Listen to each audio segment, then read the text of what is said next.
Bueno, buenas tardes. Damos comienzo a la charla. Les doy la bienvenida en nombre de la red Punto. Punto es una red de políticas públicas para la cercanía. Queremos agradecer especialmente al doctor Bernardo Sarabia Frías, que será el encargado de la conferencia de hoy.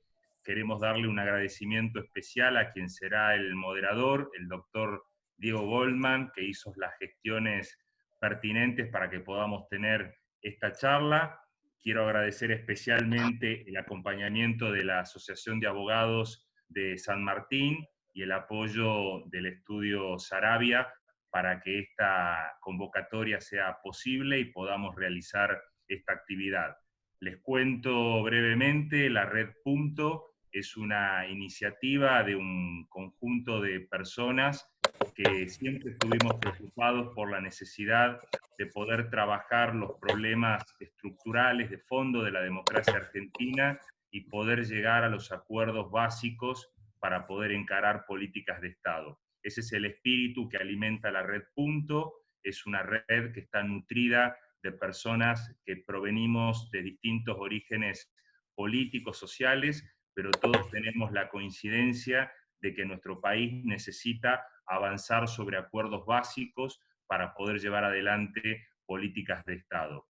También quiero señalarles, y no quiero tocar temas que seguramente nuestro expositor nos va a abordar, pero realmente creo que hoy, en el marco de un acuerdo social básico, que es nuestra Constitución Nacional, claramente ahí tenemos un mandato sobre lo que es la importancia de la propiedad privada, la iniciativa individual, como dos motores básicos para el progreso y el desarrollo de nuestra nación. Así que creo que los tiempos que estamos viviendo y la temática que hoy nos ocupa es fundamentalmente para orientar y recuperar lo que constitucionalmente nosotros tenemos como dos institutos básicos que son, repito, la iniciativa individual, la propiedad privada, como motores para el crecimiento y el progreso.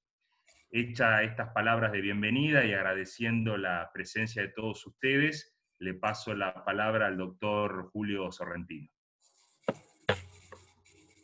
Buenas tardes.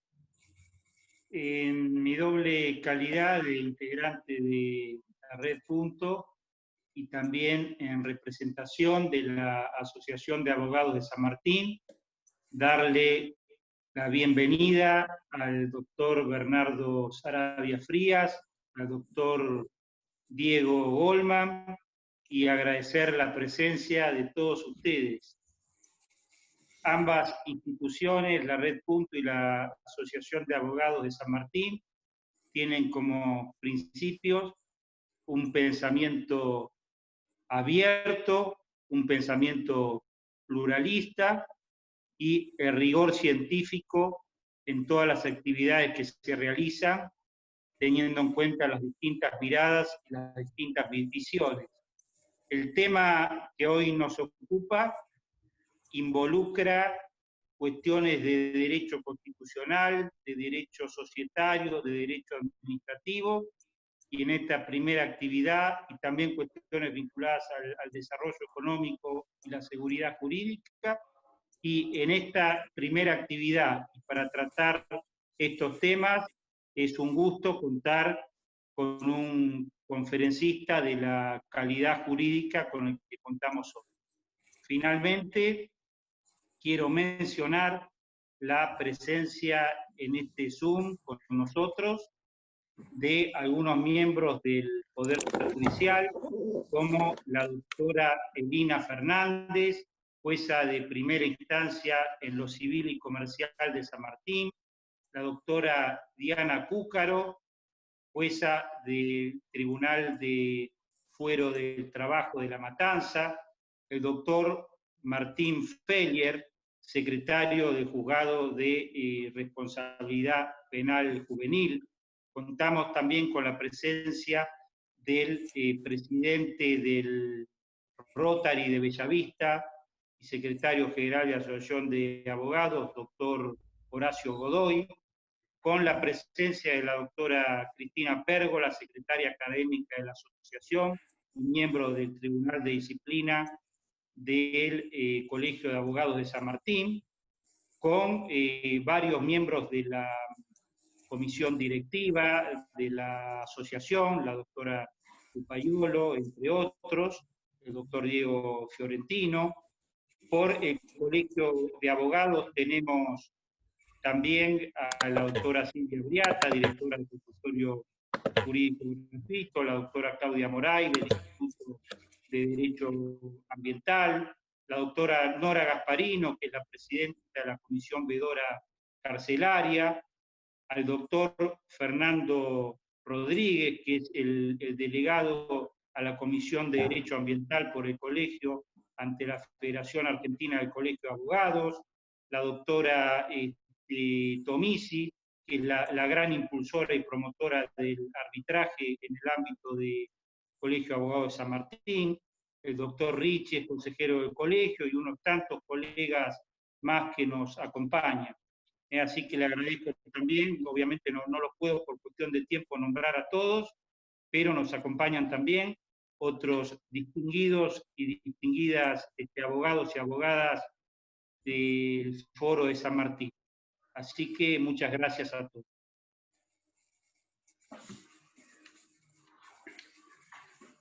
Bueno, en primer lugar, no sé si se me escucha. Perfecto, Diego. Perfecto.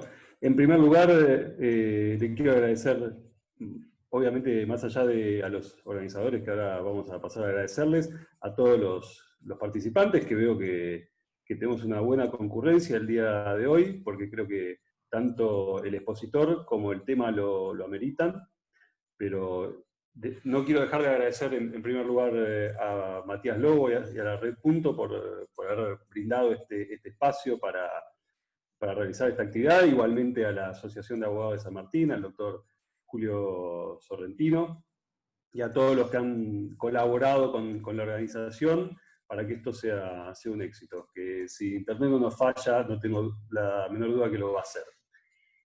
Bueno,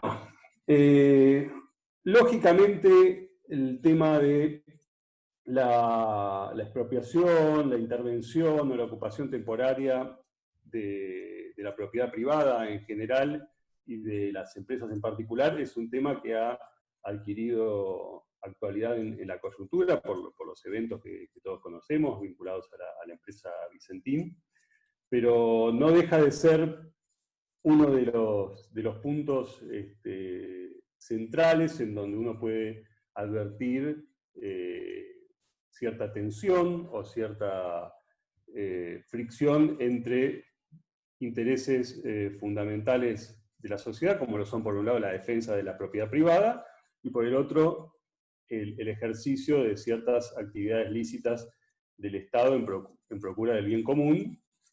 Ahora vamos a ver bajo qué requisitos, en qué condiciones y en qué supuestos, ¿no? Pero son ambas cuestiones que lógicamente están previstas por la Constitución. No quiero prejuzgar sobre el caso concreto que ahora probablemente vamos a ver más en detalle en palabras del doctor Sarabia Frías, pero son cuestiones que ameritan un análisis político y un análisis jurídico. El análisis político no es el objeto de esta charla, fundamentalmente, si bien no vamos a poder eludirlo, pero sí el análisis jurídico, que está dado en principio, el marco principal por la Constitución Nacional, y después por la ley o decreto ley 21.499 del año 77, ¿no? Ahora vamos a ver si del marco general, cómo juega la coyuntura con esto, y el expositor va a ser nada más ni nada menos que el doctor Bernardo Sarabia Frías. Para los que no lo conocen, abogado de la UBA, máster en Derecho Empresarial por la Universidad Austral, máster en Derecho por la Universidad de Illinois en los Estados Unidos. No sé si también, cuando estaba revisando su currículum, también máster en Economía y Ciencias Políticas por ESIADE, pero no me quedó claro si era o no era.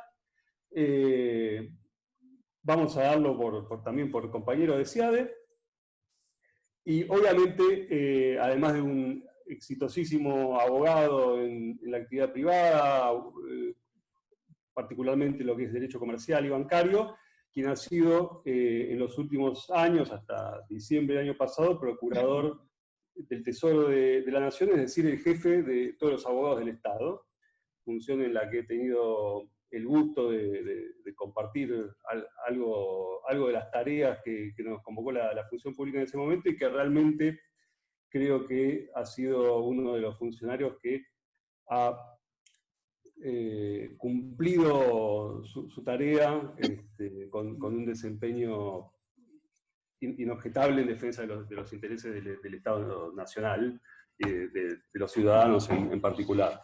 Realmente siempre ha sido una persona que ha puesto su conocimiento técnico, su experiencia y además su vocación de encontrar soluciones para los intereses de todos los argentinos, en definitiva.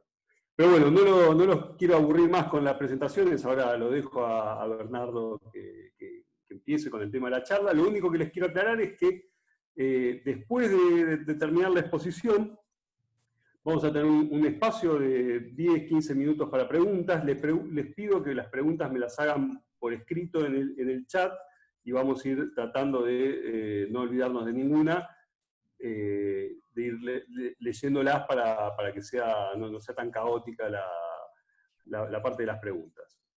Sin más, los dejo con el expositor, y nuevamente les agradezco la asistencia a todos.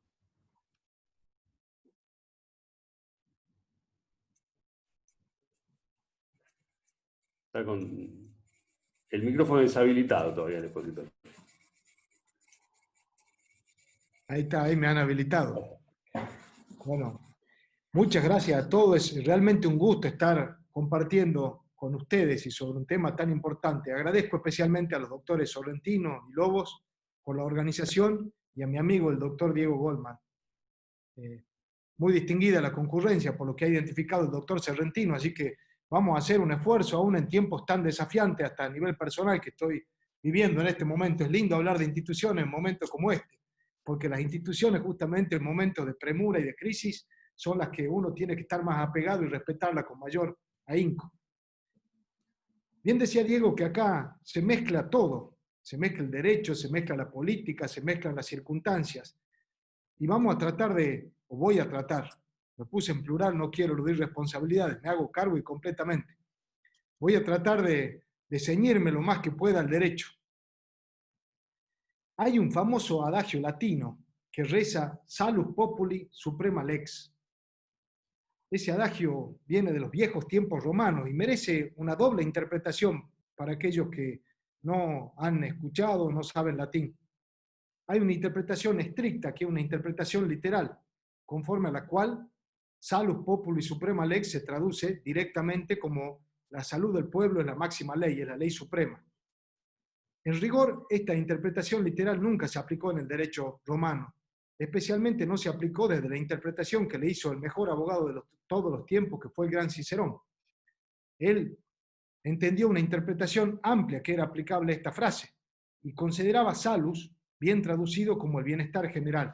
Es decir, superaba el concepto propio, típico y estricto de salud e irradiaba algo mucho más amplio, que es el bienestar general. Y esta es la interpretación, creo yo, correcta. ¿Y por qué la correcta? Porque aúna una falsa dicotomía que hay entre economía y salud.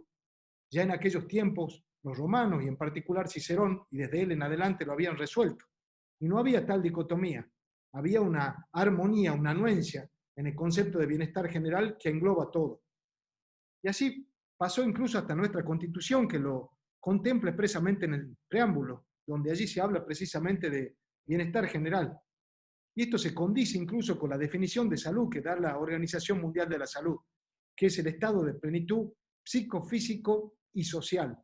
Fíjense los dos términos que utiliza. Estado de plenitud psicofísico y social. Yo no quiero hablar o profundizar en tiempos de COVID-19 y de pandemia sobre muchas cuestiones que podrían llevar toda la charla, como por ejemplo el estado de agonía que tiene la economía y la falta de ayuda puntual por parte del Estado, cuando vemos que hasta México consagró más del 4% del presupuesto a la ayuda económica del sector privado, cuando vemos que Estados Unidos le ha dedicado el 15%, cuando veo que Muchos países, incluyendo Ecuador y Perú, lo están haciendo y nosotros tenemos una escasa ayuda. No quiero adentrarme en eso, solamente sobrevolarlo y dejar el tema allí picando. Tampoco quiero adentrarme en las consecuencias que el encierro y esta eterna cuarentena va a provocar en todos los argentinos. Claramente no es saludable y no se condice con la definición que al respecto ha dado la Organización Mundial de la Salud. Sí quiero concentrarme en una consecuencia puntual, particular y extremadamente importante, que a primera vista parece que no afecta en lo inmediato, pero yo les puedo asegurar que en el mediano y en el largo plazo va a tener consecuencias duraderas y que todos los abogados que están escuchando acá presentes van a tener que prestar especial atención, especial consideración. Y estas son las consecuencias institucionales. Y a eso me quiero referir, a las consecuencias institucionales de la crisis provocada por el COVID-19 o el coronavirus. Me lleva directo a un filósofo del derecho italiano, su lectura ampliamente porque parece que toda su obra la consagró, la escribió al dedillo para esta situación, y ese filósofo es Giorgio Agamben. Él tiene 2 libros de cabecera que aplican con plenitud a este momento. Uno es Homo Sacer y el otro el estado de excepción permanente. Y es este concepto que él ha desarrollado tanto al que me quiero referir, el estado de excepción permanente. Y filosofando, él conversa, esto que decía Maquiavelo, ¿no? Conversar con los muertos, que es lo más lindo, ¿no? Leer los libros. Él conversa con un gran filósofo que está muerto, que tiene un pecado de origen, un pecado central en su vida, era Carl Schmitt, que fue el filósofo jurídico del nazismo, ¿no? Y él describía muy bien y Agamben le contesta. Dice que hay 2 grandes universos, está el caos de un lado y el orden del otro. Y esto es lo que lleva un poco a la organización de cualquier sistema jurídico. Y en el medio de esos 2 universos, entre el caos y el orden, hay una pequeña línea, una línea delgada. Y esa línea delgada es la excepción. Es la excepción la que lleva desde el caos al orden jurídico, desde el caos al Estado de Derecho. Y esa delgada línea, hay extraños momentos de la historia en el que se ensancha. Y se ensancha tanto en la que se convierte en un tercer universo, hasta en un universo dominante, en un universo predominante. Y esto ocurre cuando la excepción se convierte en un estado de excepción permanente. Es decir, es una hipótesis, es una línea en el medio tan amplia que termina tapando el caos de un lado y el orden jurídico del otro, el caos de un lado y el Estado de Derecho del otro.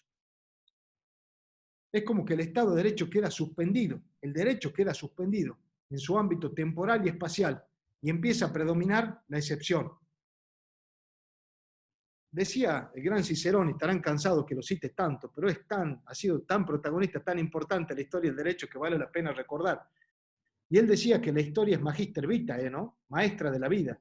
Es una visión opuesta a la visión que da Shakespeare en uno de los personajes o caracteres más importantes de una de sus obras, que decía, ¿no? Aquel gran loco decía, la historia es un cuento del loco contado para idiotas. Son 2 visiones de la historia, ¿no? Para Cicerón es un lugar de aprendizaje. No que se repita, pero es un lugar donde hay que tratar de aprender.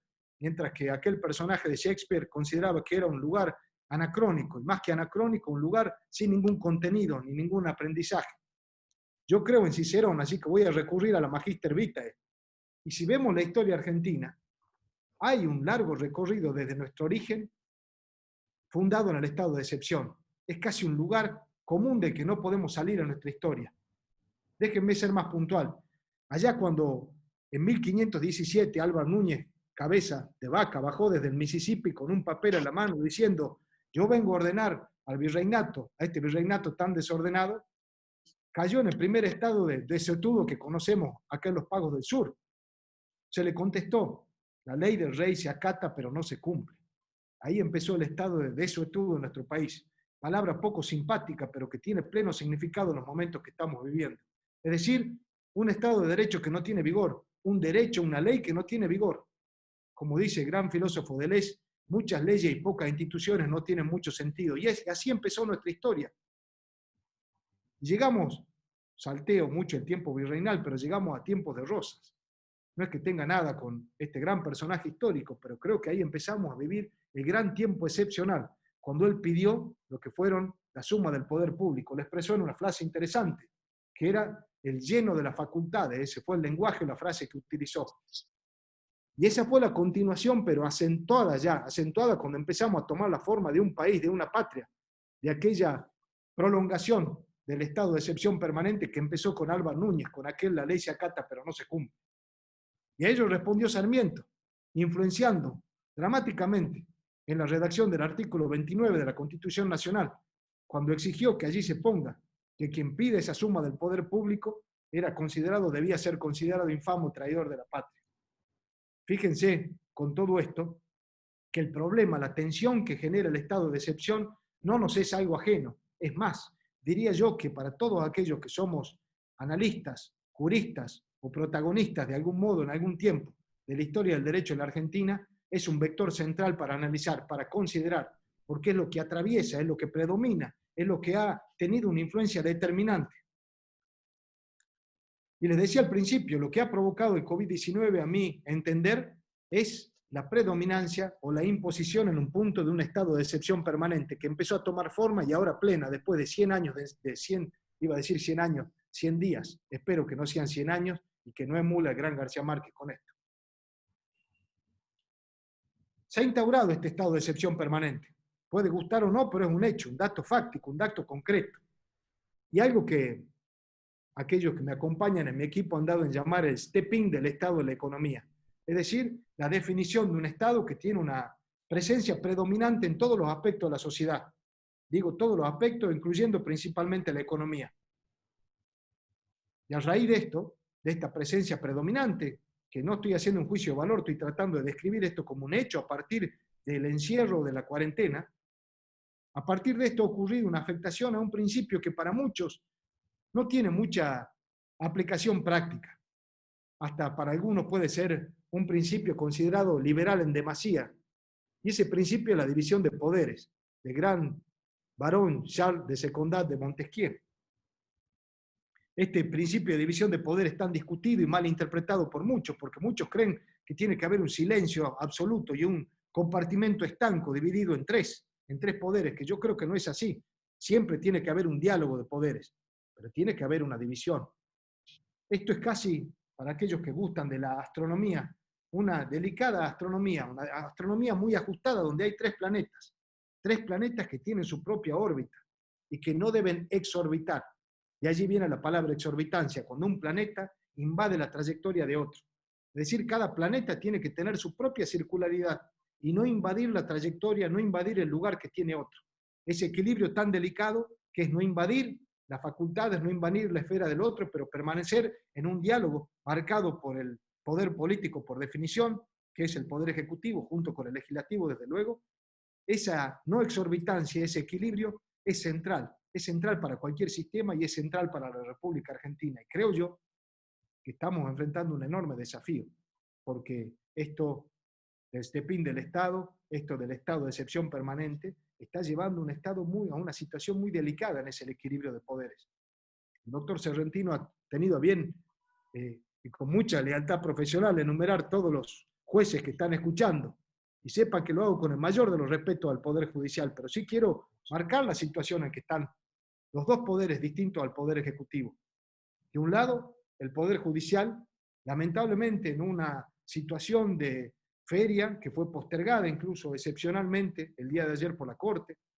Debo decir que me encantaría que la justicia, yo sé que está activa y está funcionando, pero me gustaría que lo esté haciendo plenamente, porque es justamente en momentos de tensión institucional donde los poderes tienen que funcionar a pleno, donde no tiene que haber ni feria ni excepción. Y me encantaría ver un Poder Judicial funcionando en plenitud. Y lamentablemente no lo está haciendo. Y no lo está haciendo no solamente por la feria, sino porque se ha retrasado, se ha retraído, lo cual es peor. Ya no solamente hay exorbitancia de poderes, sino retracción de un poder. Y ni que hablar del poder legislativo, funcionando por Zoom, funcionando no de manera presencial y con una de las cámaras, con una función bastante atípica, esto de crear comisiones macartistas que son típicas de otra función del Estado, la investigación judicial, ¿no?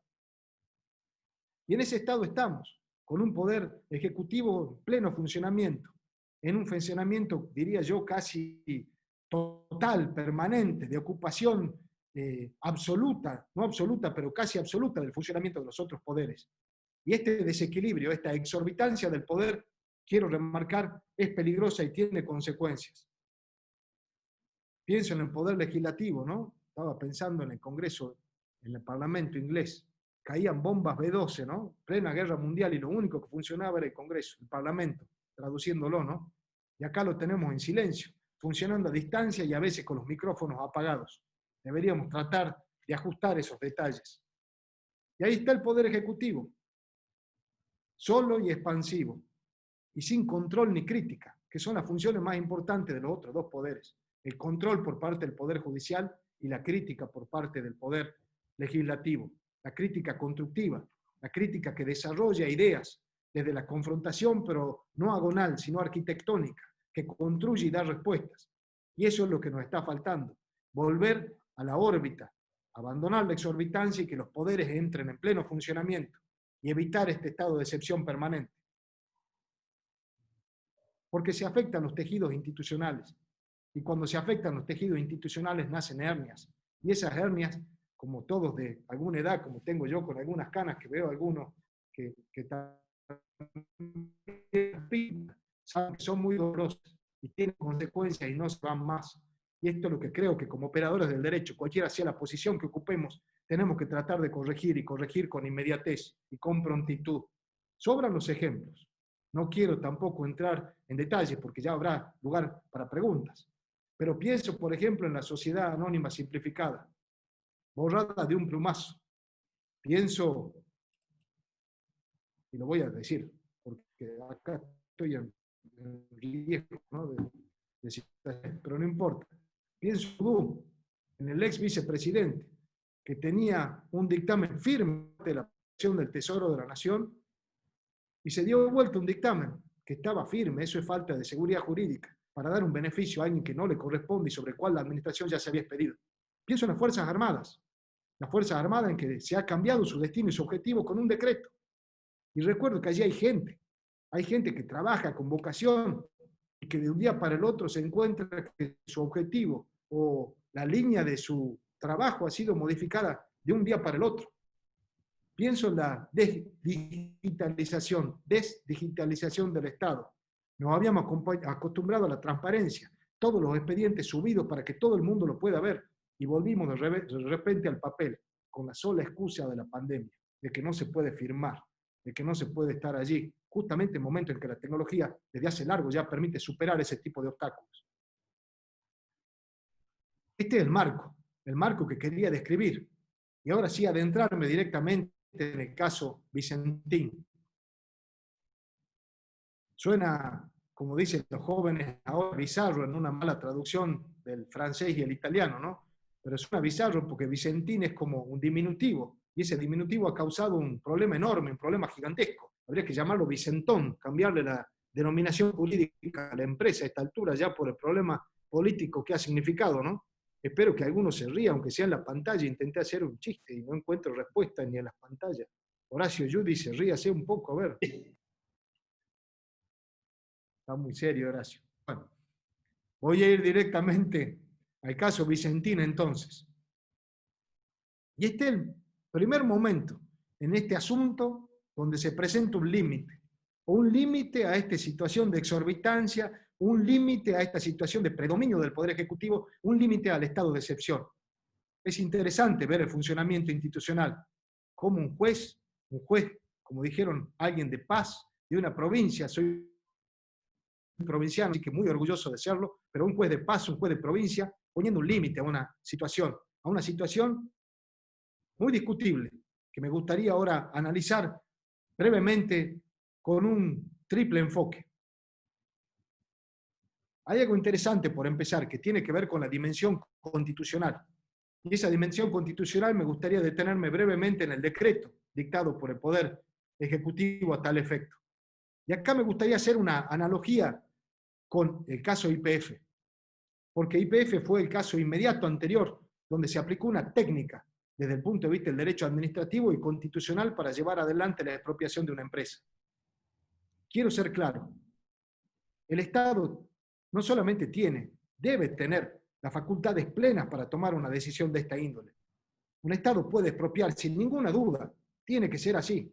Ahora, tiene que hacerlo conforme a la Constitución Nacional y respetando el Estado de Derecho. El decreto que se dictó en su momento para expropiar YPF tenía la siguiente característica. Era el Poder Ejecutivo el que disponía la intervención de la empresa y luego envió un proyecto al Congreso contemplando dos institutos de la ley de expropiación. De un lado, la ocupación temporánea anormal y del otro, la expropiación de manera posterior. Pero envió ese proyecto al Congreso que tomó la decisión, discutió, aprobó una ley y fue el Congreso el que dispuso la ocupación temporánea normal y la expropiación de la empresa. La enorme diferencia y el ajuste en la técnica llevada adelante para Vicentín, propuesta en ese decreto todavía vigente, es que no se envía al Congreso para que sea el que disponga la ocupación temporánea normal. Es el Poder Ejecutivo el que utiliza un doble instituto. Dispone de un lado la intervención, dispone la ocupación temporánea normal y mandaría un proyecto al Congreso para que lleve adelante la expropiación. Y acá hay una diferencia enorme, una diferencia gigantesca. Mucho se ha dicho de la ley de expropiación del año 76 por ese pecado de origen. Tiene una enorme virtud que es que la escribió un grande del derecho administrativo que me precedió en el cargo en algún momento, que fue el doctor Marienhoff. Y cuando uno va a los libros, porque tiene que buscar e indagar también esto famoso, el espíritu del redactor de la ley, fue el redactor de la ley, le escribió y le hizo firmar. Y allí uno ve cuál es la función de la ocupación temporánea normal. Y da allí un ejemplo bastante burdo, pero muy descriptivo. Él dice que la ocupación temporánea normal, como el nombre lo indica, como ejemplo funciona cuando hay, digamos, una mujer embarazada en la calle que está al dar a luz. Y aparece un policía y la ve en esta situación. Para un auto que va transitando por la calle, baja el conductor y lleva adelante la ocupación temporánea normal del auto con el solo propósito de llevar a esa mujer para que dé a luz y traiga vida. Obviamente, ese auto puede tener un accidente, pueden pasar muchas cosas en el interregno. Por eso pierde la propiedad el titular del automóvil desde que ocurre la ocupación temporánea hasta que termina, que es temporánea, no definitiva, y anormal por definición, como el título del instituto o la institución lo indica. Y acá se está pretendiendo utilizar la ocupación temporánea normal para hacerse la propiedad, no de un bien o una cosa, sino de un patrimonio, de una sociedad anónima. Es decir, que acá ocurriría una enorme irregularidad.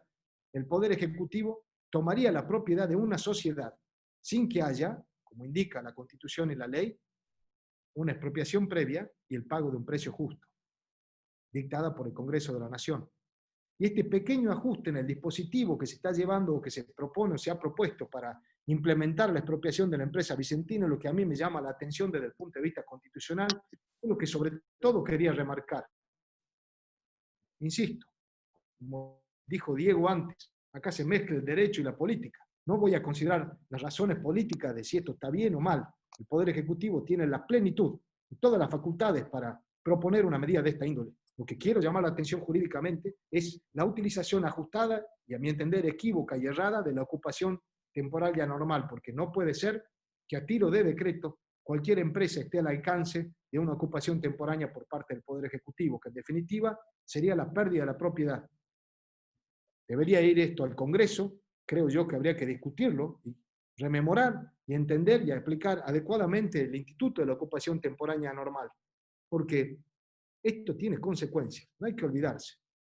Hay algún sabio que con alguna frase típica decía, podemos evitar todo en la vida menos las consecuencias, ¿no? Eso nos aplica a todo y me incluyo, pero acá también. Y las consecuencias en el caso del Estado se pagan a lo largo del tiempo. Hay billones de dólares de contingencia y responsabilidad que tiene el Estado argentino por este obrar muchas veces atolondrado, muchas veces con poco análisis técnico, que después se pagan. Son juicios contra el Estado que los pagamos todos, de acá 5, 6 o 7 años, y el caso YPF es uno de ellos. Hoy estamos enfrentando, después de una ocupación temporánea normal, una intervención y una expropiación, un juicio millonario en New York, billones de dólares de responsabilidad. Por eso es que yo urjo a que los operadores jurídicos, cuando se hace este tipo de análisis, seamos muy cuidadosos y sobre todo quienes lo ejercitan y aplican, tengan la sutileza de hacerlo adecuadamente, de hacerlo de manera correcta. Nunca restringir las facultades del Poder ejecutivo y del Estado mucho menos, pero sí hacerlo con el tino y la inteligencia suficiente para evitar las responsabilidades posteriores. Y aquí me parece que le estamos errando el vizcachazo, hablando mal y pronto como en mis pagos. Hay, y volvemos al principio, un problema de división de poderes. Hay cosas que corresponden al Congreso, hay cosas que corresponden al Poder Ejecutivo y se podrían haber hecho bien. Bueno. Paso al segundo punto. Y tiene que ver ahora con el derecho privado. Ahí Diego me hacía mucha publicidad del derecho privado, pero créanme que de derecho público algo ya he aprendido en este tiempo, sobre todo como procurador, ¿no? Pero el derecho privado es el mundo donde me he movido con mayor comodidad inicialmente. Y todos los abogados tenemos la obligación, el derecho es uno, no hay compartimento de estanco. A mí esto de las especialidades me pongo un poco nervioso, salvando quizá la penal, ¿no? Pero el derecho es uno y la Constitución es la que manda y el Código también es uno. Y esto lo digo porque es extremadamente importante. A diferencia de otros casos, la empresa Vicentín está en proceso concursal, proceso que inició en diciembre del año pasado, ocurrió un mes de feria y no pasó un mes y se empezó a hablar de la demora del concurso y que esta era una de las causas de la intervención, la ocupación temporánea y la expropiación de la empresa. Hay un error. Poco tiene que ver si se trata de un juez de paz, de un juez de provincia, de un juez de lo que quieran. Es un juez de la nación. Y ese juez está llevando adelante un proceso concursal. Lo estaba haciendo adecuadamente en tiempo y forma. Y si no lo hacía, allá están las herramientas para corregir, hasta con el juicio político. Pero no se puede interrumpir un proceso concursal de esa forma, y menos utilizarlo como excusa. Una segunda observación. La ley de concurso y quiebras es muy rica. Y en particular la ley de concurso y quiebras argentina. ¿Por qué digo esto? Porque allá hay institutos de enorme valor que son propios de nuestra experiencia. Me estoy refiriendo especialmente o particularmente al proceso de cram-down. Suena mal porque el anglicismo lleva a que uno lo mire con desconfianza, pero traducido y bien traducido es el proceso de salvataje de una empresa. Fue creado a raíz de nuestra experiencia en el año 2002, 2003, un desarrollo después de la gran crisis del 2001, justamente para evitar la quiebra generalizada de las empresas y darle una oportunidad previa al concurso, para que una empresa, con la presencia no solo de los acreedores, sino de cualquier tercero, pueda resurgir, pueda renacer, pueda volver a activarse. Digo esto y remarco, porque no es la única salida a la expropiación. Acá hay una salida que está contemplada en la ley de concurso y quiebra, y entiendo yo que es lo que el juez está mirando. Ese es el lugar donde quiere apuntar y quiere que esa sea la salida institucional, que la tiene también el Estado a través del Banco Nación para participar allí a manera de ejemplo. Acá yo he escuchado altos funcionarios confundir concurso con quiebra. Decir, por ejemplo, a algún ministro que la empresa está quebrada. No está quebrada la empresa. Y no es un mero error semántico. Esto entraña una gravedad importante, porque como todos saben, durante el concurso la sociedad no pierde la administración. Es decir, el management, como dicen ahora, el directorio sigue funcionando, no en plenitud con la restricción de la ley de concurso y quiebra, pero sigue siendo responsable, no así en la quiebra, donde hay desapoderamiento. Entonces no es lo mismo, acá hay una picardía, y a eso insisto yo, ¿no? Cuando les decía, hay que tanto manejar o tocar la pianola del derecho público y también la del derecho privado por esto mismo. Hay que saber distinguir entre concurso y quiebra, es un dato no menor. Y hay que saber entender también que hay institutos contemplados en la ley de concurso y quiebra que permitirían una salida inteligente y ajustada a derecho para esta situación. Como hombre del interior debo decirle que el federalismo es algo que a mí me preocupa y mucho. Y me ofende mucho cuando hablan de jueces de paz, jueces de provincia. Ya lo he dicho y lo vuelvo a decir, son jueces de la nación. Y ese sistema judicial y es la división de poderes que hay que respetar. Y creo que nos tenemos que atener a eso. Hay que respetar lo que está haciendo el juez de concurso y lo quería remarcar, porque acá no solamente está en discusión el derecho a la propiedad, no solamente está en discusión el derecho de ejercer industria lícita, no solamente está en discusión la división de poderes, está en discusión también el federalismo. Y esto, insisto, como hombre del interior me parece algo que hay que remarcar, y remarcar mucho, como primer punto, y como segundo, volver a la división de poderes.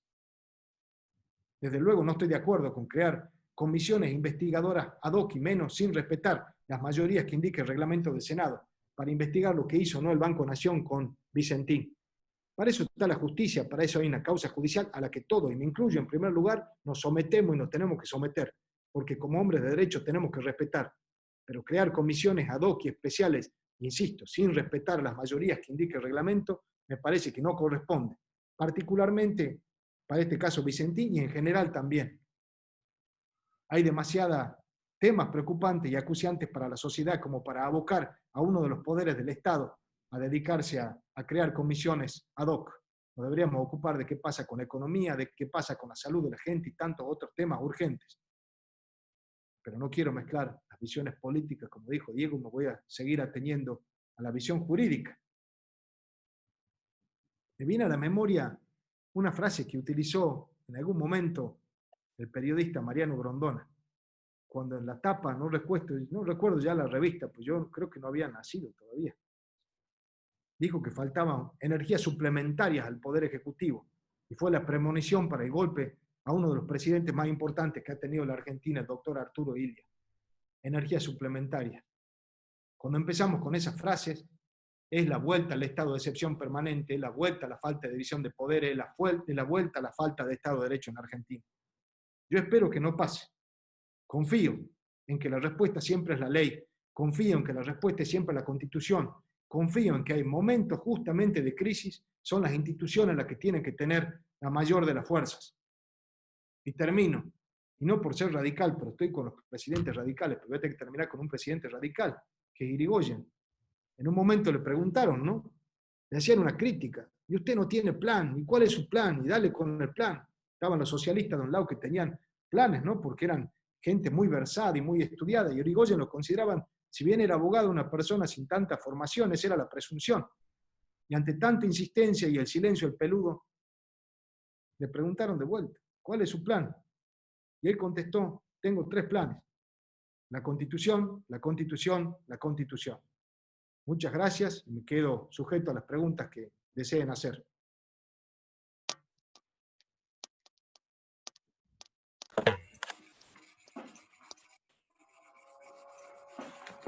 Bueno, creo que está habilitado el micrófono nuevamente. Muchísimas gracias por tu exposición, Bernardo. Tengo acá algunas preguntas de la gente que está participando. Las voy a ir tratando de resumir les pido disculpas si omito alguna. Vamos a tratar de ir a las más relevantes para iniciar el intercambio. La primera pregunta que la hizo acá por el chat María Isabel Tomisi es si fue una buena estrategia del juez del concurso de Vicentín no pronunciarse respecto de la constitucionalidad del decreto de necesidad de urgencia. El juez no se quiso meter en ese asunto. Obviamente no sé si te corresponde a vos decir si lo que hizo el juez está bien o mal, pero ¿cuál es tu opinión al respecto?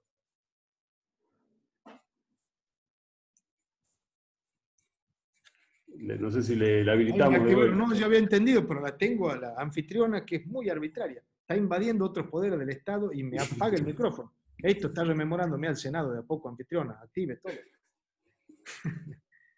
Eddie, yo no quiero meterme en decir lo que tiene que hacer el juez o no. Sí les puedo decir lo siguiente. El juez podía declarar la constitucionalidad, podía no declarar la constitucionalidad. Tenía las facultades para hacer una cosa o la otra. Creo yo que se apegó al derecho. Y él siguió aplicando como corresponde la ley de concurso y quiebra. Y ese tema lo dejó allí planteado. De hecho, hoy salió la noticia de que el fiscal Canda habría dictaminado que sería el Fuero Contencioso Administrativo Federal el que debería tratar esta cuestión. A ver, insisto, creo que podría haber tocado la Constitución, podría no haber tocado la constitucionalidad, del decreto, se apegó a derecho, aplicó la ley. No tengo mucho más para decir, puedo llegar a decir mi opinión. Creo que fue inteligente el juez, tuvo mucha cintura para salir del entuerto. Si no, se le iba a venir una luz de críticas encima. Y pateó la pelota, no sé si alguno juega rugby, pero eso es patear la pelota al touch o tirarla lejos, ¿no? Te hago otra consulta, estoy tratando de interpretar un poco las preguntas, discúlpenme si me equivoco en la exégesis. Pero acá están preguntando básicamente, Horacio Giudice, por, digamos, la causa que se invoca para justificar la expropiación. Y en ese caso qué pasa, qué puede hacer el juez si efectivamente le dictan la expropiación, porque es una cosa, ¿cómo queda la situación jurídica de la empresa? Se expropia, pero sigue concursada, digamos, ¿cómo funciona eso? Y más allá de la causa de la invocación de la necesidad de producir alimentos, y eso, ¿cómo lo ves vos desde la perspectiva de la utilidad pública, si se quiere? Horacio, yo te pedí una sonrisa y no me la diste cuando hice un chiste, así que ahora voy a sujetar mi respuesta, la voy a hacer muy técnica. A mí el argumento de la soberanía alimentaria, francamente, y menos en la Argentina, no me cierra y no me cierra por ningún lado. Es un argumento traído de las Naciones Unidas, quiere implementarse acá, pero fíjense, en un país como el nuestro hablar de soberanía alimentaria parece un poco mucho. Estaba repasando algún libro viejo de derecho romano la otra vez, de un gran autor húngaro, perdido para muchos, y les recomiendo la lectura. Fue profesor de la Universidad del Nordeste, y su nombre es Cornel Zoltán Mejec. Gran autor de derecho romano, hablaba latín y griego a la perfección, y terminó, bueno, un poco exiliado después de la Segunda Guerra Mundial, allá en la Universidad del Nordeste, dando clases. Un libro que es una joya. Y ahí habla él del concepto de utilidad pública.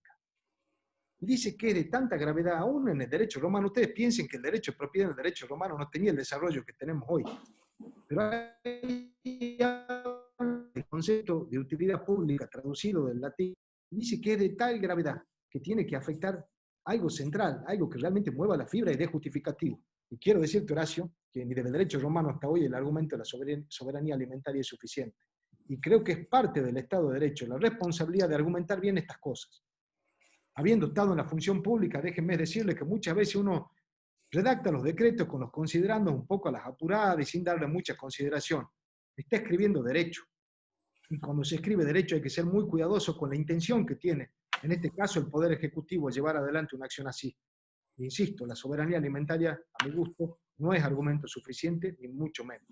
Y habría que ser cuidadosos para que no se terminen contaminando institutos tan importantes y tan graves como la expropiación y como la ocupación temporánea normal a la que antes hacía referencia.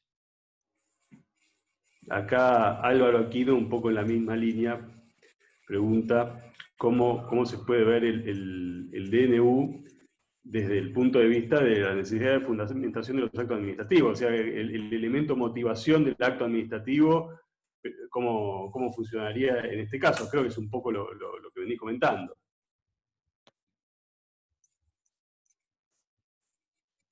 Es un poco lo mismo, Álvaro.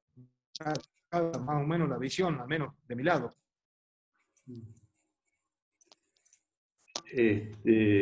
A ver. Otra pregunta que es interesante, está saliendo un poco del caso Vicentín. Acá alguien pregunta sobre la situación en general de las pymes. La pregunta de las pymes. Vicentín no es una pyme, está claro, no entra en ninguna definición de pyme que se nos pueda ocurrir. Pero ¿qué pasa con la situación económica y financiera de muchísimas empresas, pymes y no pymes? Si se quiere, que obviamente en virtud de esta situación de la emergencia sanitaria entran en una serie de dificultades económicas importantes, y si existe en todo caso una obligación del Estado de brindar asistencia económica de algún tipo. Y esto es una duda que yo también tengo a nivel personal, o sea, si no existe alguna clase de responsabilidad por la actividad lícita del Estado en este caso, y un deber de compensar fundado en el principio de igualdad entre las cargas públicas, ¿no? Pero no sé cómo lo ves vos. Es muy interesante esa pregunta por muchas razones. Jurídicamente acá no estamos en situación de fuerza mayor. Hemos pasado al estado del derecho del príncipe, porque el que dispone la cuarentena es el Estado Nacional. Esto cambia el eje de las responsabilidades y algo para mirar con mucha atención y tener en cuenta, sobre todo por la latitud temporal que ha adquirido. Digo esto porque muchas empresas, y lo hablo muy a mi pesar por todas las empresas, lo aclaro, y cuando digo empresa no es el sector privado solamente, el mundo empresario, son los empleos de mucha gente, la vida de mucha gente, que ha invertido mucho esfuerzo en desarrollar su empresa, en acompañar al país en una medida tan extrema y dolorosa como es esta cuarentena, pero que ya no puede más. Y esto no es causado, insisto, ya por el coronavirus. Esto es causado por una medida tomada por el Estado Nacional. Y esto cambia el eje jurídicamente, insisto, ya no es fuerza mayor, es hecho del príncipe. Sí habría que contemplar algo, todos los países del mundo lo han hecho. Yo mencionaba, creo al principio, no quiero decir Estados Unidos, si no nos parece, ¿no?, el típico troglodita, seguidor del primer mundo. Olvidémonos de Francia, de Inglaterra. Vamos a México, 4% de su Producto Bruto Interno para el apoyo a las empresas que dan empleo, apostando a que van a ser las que revivan la economía después de la salida eventual, en algún momento esperemos, de esta situación. Hay un problema enorme y no lo estamos contemplando. Alguien dijo por ahí, la economía ya la vamos a resolver después. Vaya, la economía no se resuelve después. Y vuelvo a la definición primera que les decía el derecho romano, ¿no? Salus populi suprema lex. Es el bienestar general, no es solamente la salud.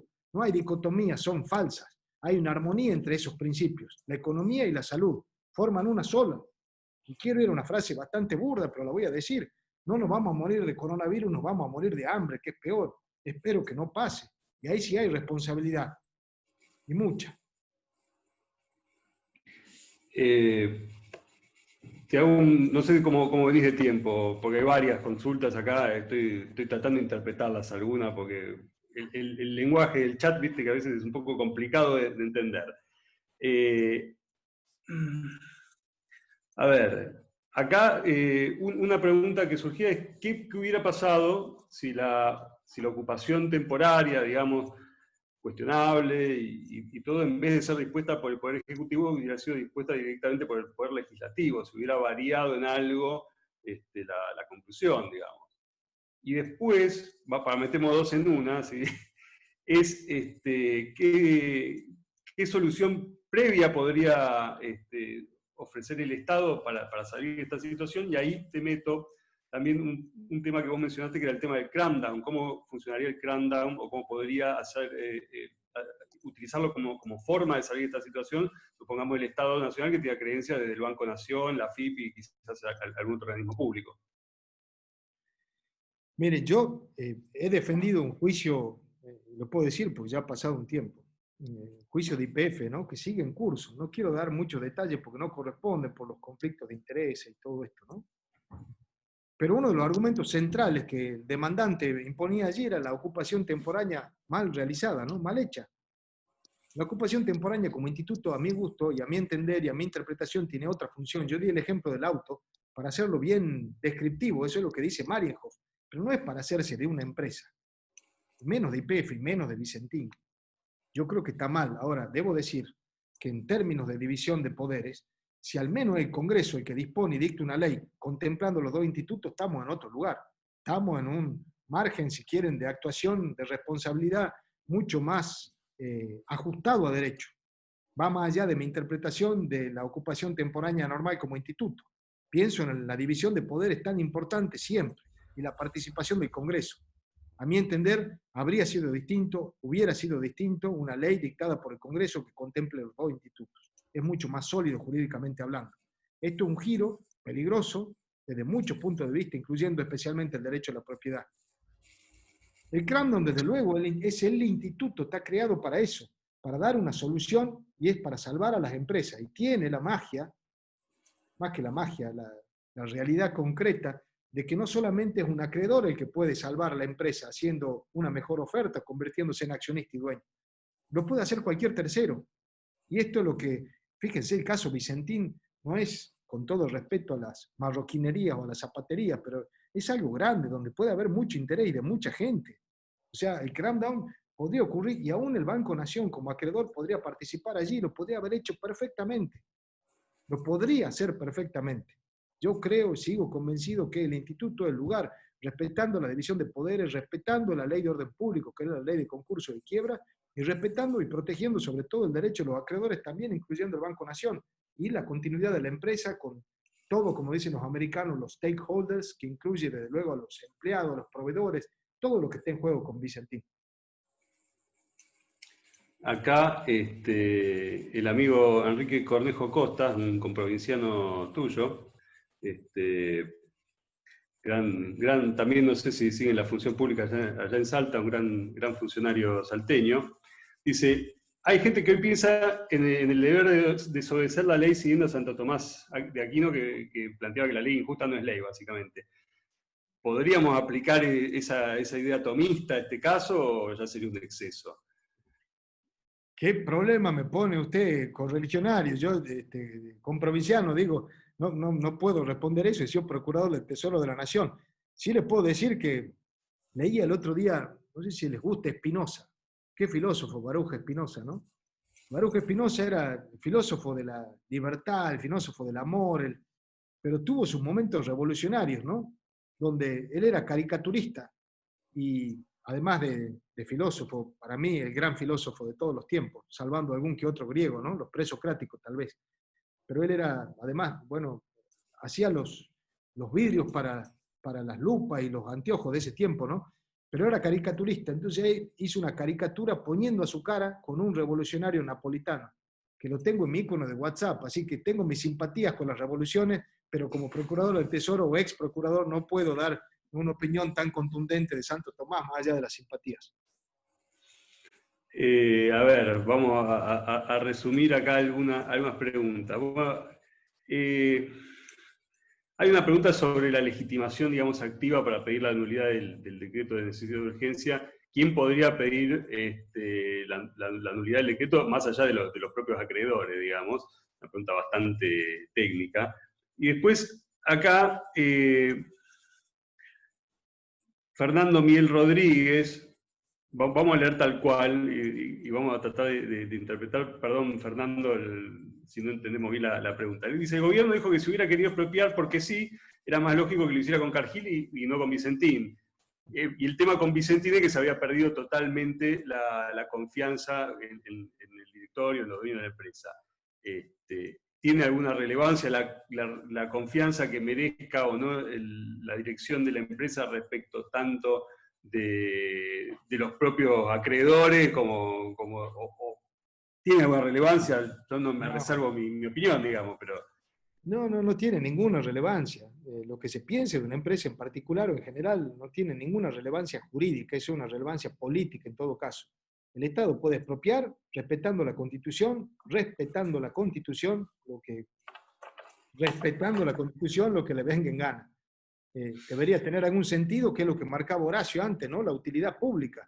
Por eso son los límites institucionales, ¿no? La utilidad pública es que tenemos, ¿no?, soberanía alimentaria de un lado, del otro es propio, no es así. La expropiación, como la excepcionalidad, sobre todo tienen que tener un argumento claro y una duración temporal, en el caso de la excepción, ¿no?, la urgencia. En el caso de la expropiación, la utilidad pública tiene que estar bien explicada, si no, todos estamos a tiro de decreto, una decisión política, y digo todo en nuestras empresas, nuestros activos, nuestras vidas, y eso es propio del estado de excepción permanente de Agamben. Es un régimen más parecido al de Carl Schmitt, que no quiero rememorar la situación ni el tiempo histórico, porque me da escozor, y espero que no pase. Pero el argumento de, si hay alguna cuestión para investigar, ya está la justicia penal investigando, y como todo, y me incluyo, nos sometemos a la justicia penal como corresponde, pero no es el Poder Ejecutivo el que tiene que argumentar de esa manera. Me parece débil.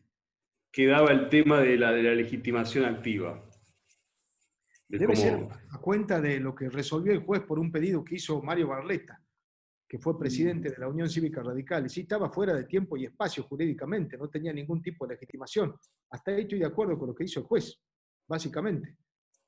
Hay que tener algún interés concreto, no cualquiera puede presentarse y pedir cualquier cosa.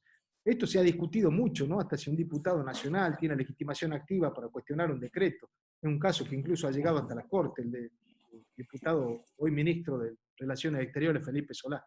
Pero tiene que haber alguna conexión, un punto de contacto que habilite y dé justificativo y razón a una persona para presentarse. Yo creo que el juez lo resolvió bien y no tenía legitimación activa. Hay que tenerla, hay que tener un interés que realmente permita arrimarse y cuestionar algo en el proceso. Otra pregunta que se repite bastante entre el público acá es si no tanto quizás la situación concursal en sí mismo, o eventualmente sí, si hubiera una violación abierta del derecho de propiedad de los accionistas en la expropiación, pero sí por el tema de digamos, la interferencia del Poder Ejecutivo en esferas que son del Poder Judicial en principio y del Poder Legislativo, si eso podría dar lugar algún tipo de presentación en instancias internacionales. Yo creo que sí. Ahora hay que fundarlo bien y hay que buscar bien el ámbito.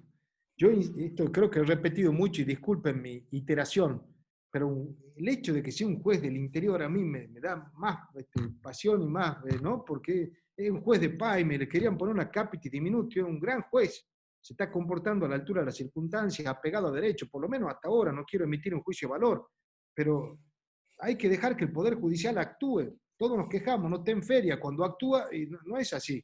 Está actuando y está actuando bien. Eso es parte del funcionamiento institucional. Respetar, y no me gusta esto de con carácter así un poco, ¿no?, coercitivo, de decir, si no resuelve bien, expropiamos. Tampoco es así, no tiene que ser así.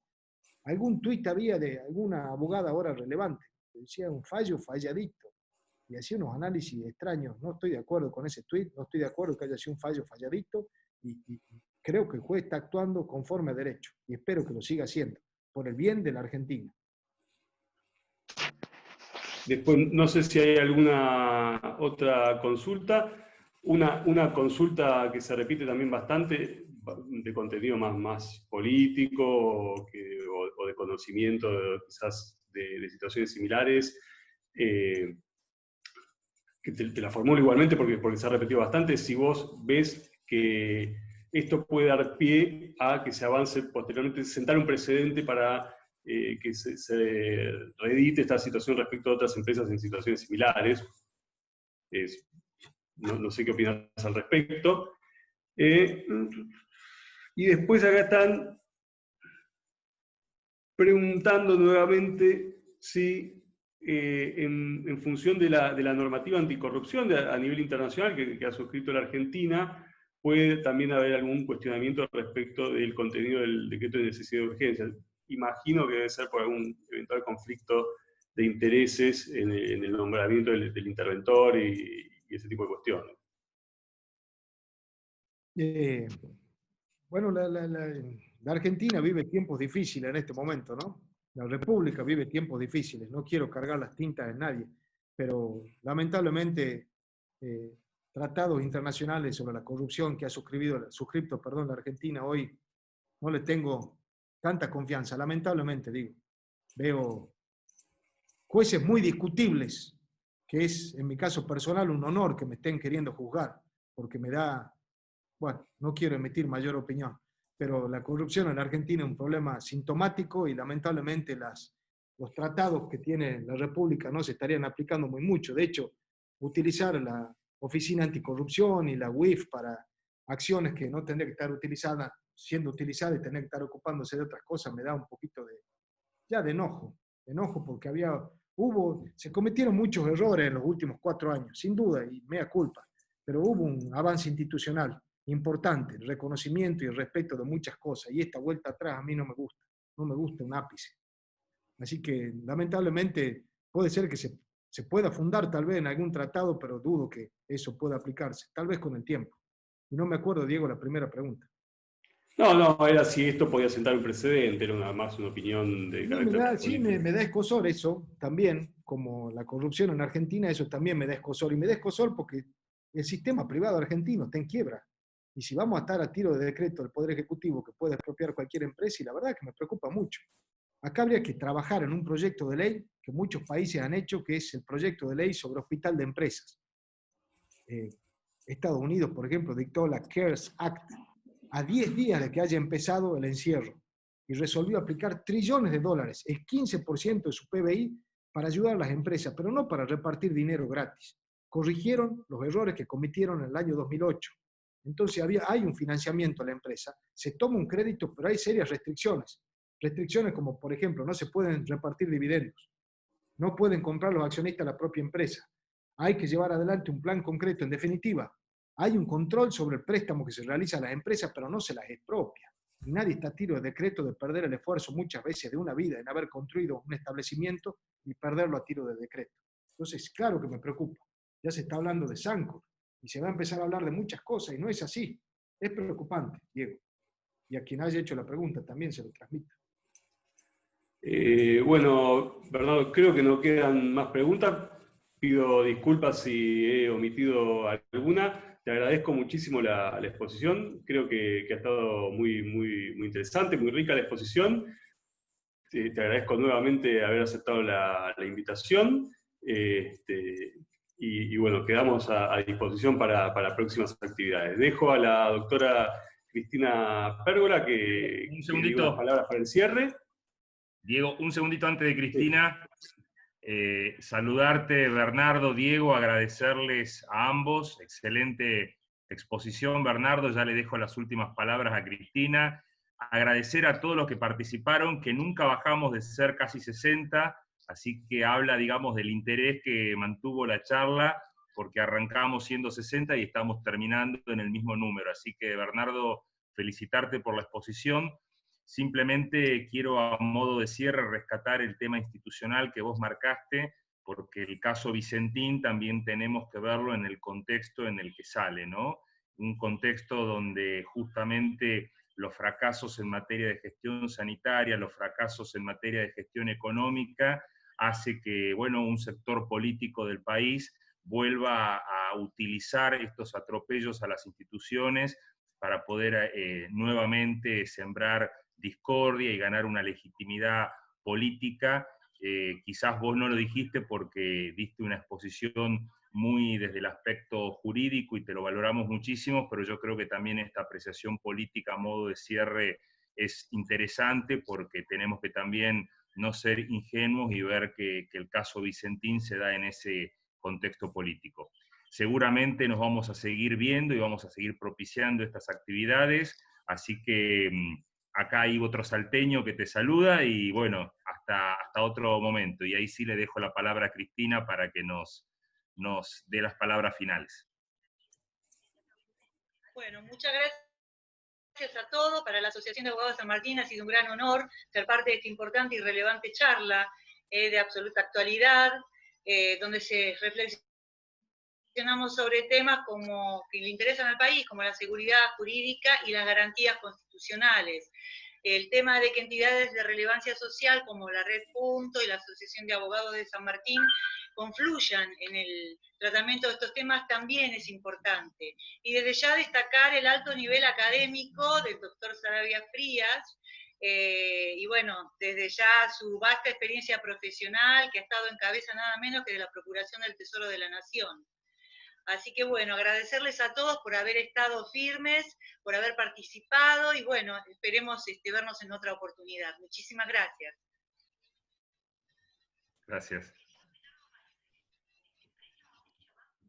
Bueno, y antes que nos vayamos también, un saludo especial al equipo de comunicación de la Red Punto que hizo esto posible.